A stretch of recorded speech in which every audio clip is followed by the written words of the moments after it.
Hey guys, this is Alex, and today we're talking Gen 3 manual naturally aspirated combinations. Hey guys, how you doing? So you want to run 11s, 10s, and then 9s in your Gen 3 manual Mustang? Well, you better have a fat wallet and a lot of patience, because it is probably the most difficult platform to do that in.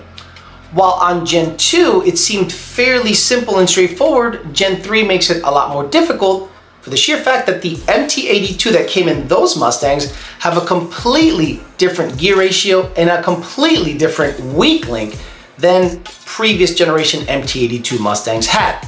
So let's get into the 11s, and you're gonna be surprised it takes a couple of more mods than you're used to. Into the 11s, yes, we're back to Gen 1 and Gen 2. You're gonna need a tune and race gas to get into the 11s. While in stock form, you should be able to get a 2018 MT82 naturally aspirated car into the low 12s on a very cool day. To get way into the 11s, I'm saying 1170 at least, or 1180 consistently, that even if you miss a gear, it'll go 12.0 or 11.9. You're gonna need a tune, potentially a cold air on a cold day, and you're gonna need race fuel or E85, high octane fuel or ethanol, in order to get you into the 11s. Whereas the Gen 3 10R80 can do it pretty much just a tune and pump gas. The manual version, because of the gear split, is gonna make it a lot more difficult to run that number naturally aspirated. Now the Gen 1 and Gen 2 MT82s have a completely different gear ratio than the Gen 3. The Gen 3's fourth gear is 1:1, while Gen 2 and Gen 1 both share a fifth 1:1 gear ratio. First through fourth are tightly packed together, whereas fifth is 1:1. On the MT82 Gen 3 variant, they are very widely split, and that's why, in my opinion, it's the least desirable MT82 out there due to the massive gear split. Very good for power adder, but when it comes to naturally aspirated, it's not that favorable. So 11s, high octane fuel or race gas or E85, a cold air on a cold day, and a tune.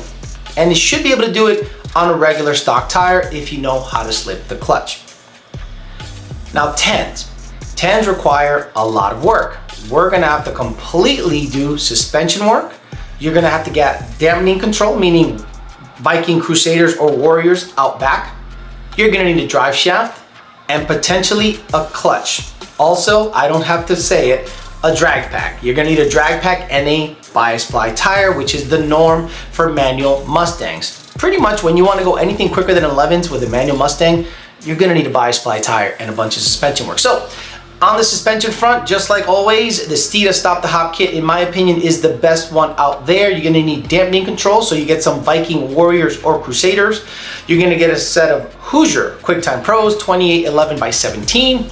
You're gonna get a drive shaft. You're gonna get a clutch. Now, clutches, there's many selections out there. Vengeance Clutch has come around and started making clutches for Gen 3 Mustangs. You're gonna have McLeod, you're gonna have Mantic, and you're gonna have potentially Spec and others that make the clutch. In my opinion, you don't need to get too aggressive, because the MT82 that comes in Gen 3 Mustangs has a different weak link than Gen 2 and Gen 1.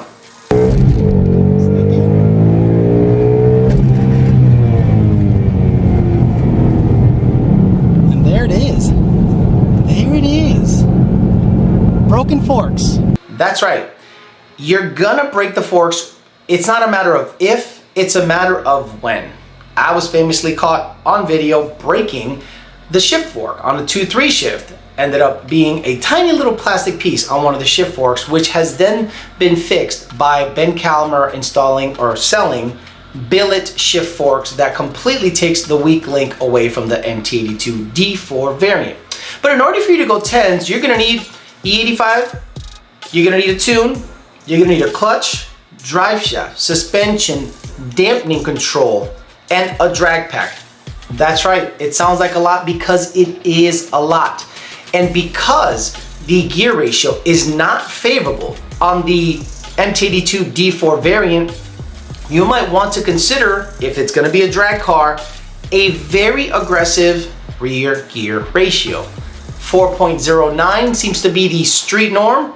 4.56 seems to be the racer's choice. I know, it sounds crazy, but it's due to the fact that the gear ratio in the transmission is so unfavorable, naturally aspirated, that you need to really get aggressive with the gear ratio, because we can spin 8,000 RPMs with these Mustangs, no problem. So 456s would probably be perfect for a drag only MT82 D4 equipped Gen 3, so that you're in your 7,000 RPMs at the top of fourth gear, or fourth gear 7,000 RPMs at the end of the track. That's where you want the meat of the power to be. If not, you're gonna be in the low 7,000s or high 6,800 or so RPMs if you go with 4.09, or the top of third if you keep the 373s in the rear gear if you have a performance package Mustang. Hell, if you have a 355 non-performance package D4 MT82, it's probably going to do it, you know, at the beginning of third, at the end of the track.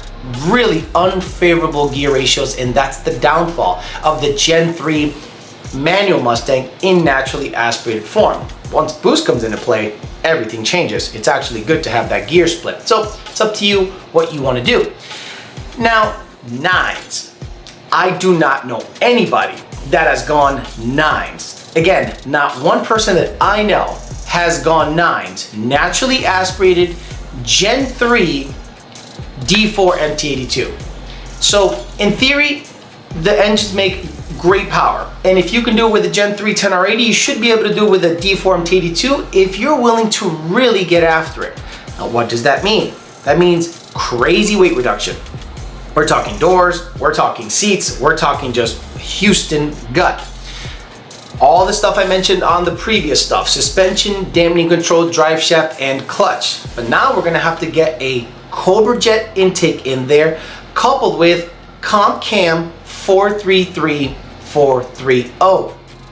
That combination should make 500 and maybe 20 rear wheel horsepower. If everything is where it should be and the cams are being phased properly, I think you can make about 520 to 530 rear wheel horsepower through a Gen 3 MT82 NA car with pump E85. If you want to get aggressive with M5, M1 Nitro, that's all up to you. But in my opinion, I think you can go nines if you're willing to do the weight reduction, if you're willing to install 456s or 4.09s, if you're willing to build the transmission. Now, you could rip out the D4 MT82 and install a Gen 1 or Gen 2 MT82 in there. But you understand, if you own a 2019 and up Mustang, you will lose downshift rev matching. If we're drag racing, it doesn't matter. Just like when you install a T56 in a Gen 3 2019 and up, which came with downshift rev matching, you lose it once you install anything but a D4 MT82 that came in that car that year. 2018 did not have downshift rev matching. I owned a 2018, cool car. Once the transmission exploded and the engine exploded and the fuel pump went to shit, I got myself in the 2019 and I was pleasantly surprised to see that it had downshift rev matching, and it was phenomenal. So honestly, I wouldn't want to lose that myself. But if we're drag racing, all bets are off and you can do what you want. Can you go nines with an MT82 NA car? I think so.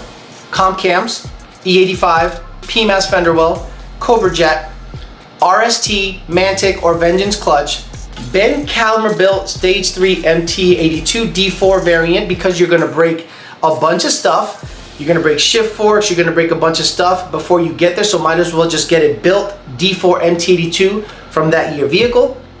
Drive shaft from either Drive Shaft Shop, PST, or any of your favorite drive shaft dealers. Complete dampening control, Hoosier QuickTime Pro drag pack, and then some, like I said, seat to stop the hop kit. So I think it's possible with about 520 or 530 rear wheel horsepower. Again, cams, Cobra Jet, exotic fuel, headers, again, full bolt on and then some.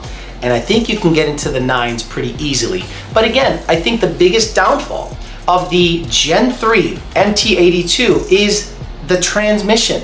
The gear ratio split is so bad that you have to make up a lot of the feeling for lack of gear ratio with either weight reduction or a numerically higher rear gear in your MT8, in your 8.8 on your Gen 3 MT82 car. So Gen 3 MT82, in my opinion, is the least desirable platform to drag race in. I would rather, if you're gonna go drag racing, out of all of the naturally aspirated combos, Gen 1 is King Daddy, just based on the layout.